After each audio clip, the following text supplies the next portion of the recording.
Try me.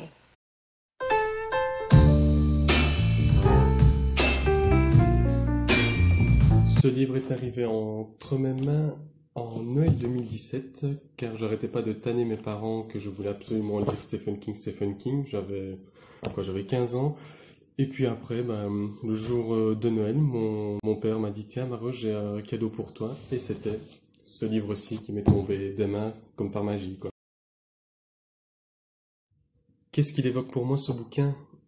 Énormément de choses, car je lis un nombre incalculable de fois et ce bouquin-ci m'évoque la fragilité, l'empathie, le deuil, m'évoque aussi la mort, mais aussi oui, aussi, comme j'ai dit tout à l'heure, la fragilité du moment présent, de se dire qu'à tout moment tout peut s'en aller, mais il représente aussi, enfin, il évoque pour moi la création artistique aussi, car il va naviguer un peu dans des eaux troubles, dans ce roman où la frontière du réel et du fantastique est très mince aussi. Donc pour moi, ça évoque vraiment tout ce que j'aime chez Stephen King est présent justement dans ce roman-ci et que je n'arrête pas tout le temps de dire à tout le monde, même sur Instagram, que vous devez lire ce roman.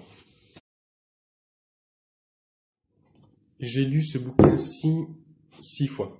Oui, 6 fois, car je l'ai lu à chaque fois au grand moment en fait de ma vie, enfin grand moment, c'est-à-dire quand j'ai terminé mes études en secondaire, quand j'ai appris la mort de mes grands-parents, car j'avais absolument besoin de me réfugier dans la lecture, et ce roman-ci m'a beaucoup aidé.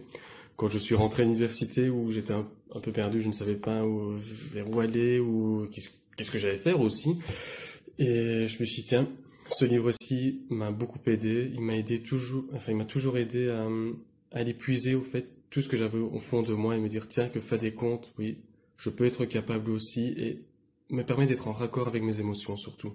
C'est ça.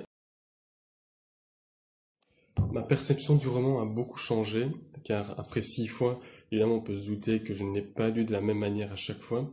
Je me suis rendu compte que au plus je le lisais, au plus je faisais attention aux détails, c'est-à-dire aux mots utilisés, aux jeux de mots, aux calembours, et également à tous ces petits trucs qui font que le roman est encore plus intense, justement. Plus je le lisais, et plus je le lisais, plus je me disais, mais waouh, purée, quoi, c'est la première lecture, je n'ai pas vu ça. La seconde lecture, je n'ai pas vu ça non plus. Et je me dis, mais comment ça se fait que il y a 10 ans d'ici, je n'avais pas vu tout ça? Et c'est ce qui me rend encore plus fan de ce roman. C'est, je veux dire, waouh, ça se fait l'année prochaine ou même fin d'année, je vais encore vouloir le relire et je vais me dire, ah, j'ai un détail qui vont me faire encore plus adorer ce roman, car ce roman, c'est à vie, tout simplement. Et je vous dis, vous devez le lire absolument.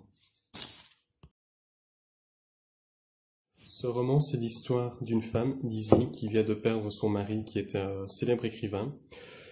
En le perdant, elle va être dans un état de deuil intense où elle va se demander qui elle est, ce qu'elle peut faire encore de sa vie, et elle va se rendre compte que quelque chose lui manque. Quelque chose, ou quelqu'un en tout cas, où ces histoires justement d'amour, où le langage a son importance, où il suffit parfois d'un seul regard pour se comprendre. C'est un peu tout ça qui se trouve en fait dans ce roman très intense, et très unique aussi, car c'est la seule véritable histoire d'amour que Stephen King a écrite jusqu'à présent, et il a dédié justement à sa femme. C'est une histoire qui n'est pas simple à lire, mais qui est d'une rare beauté, d'une rare intensité, et Stephen King n'a pas son pareil pour raconter justement le mystère du deuil et le mystère justement aussi de l'amour et de cette création artistique également.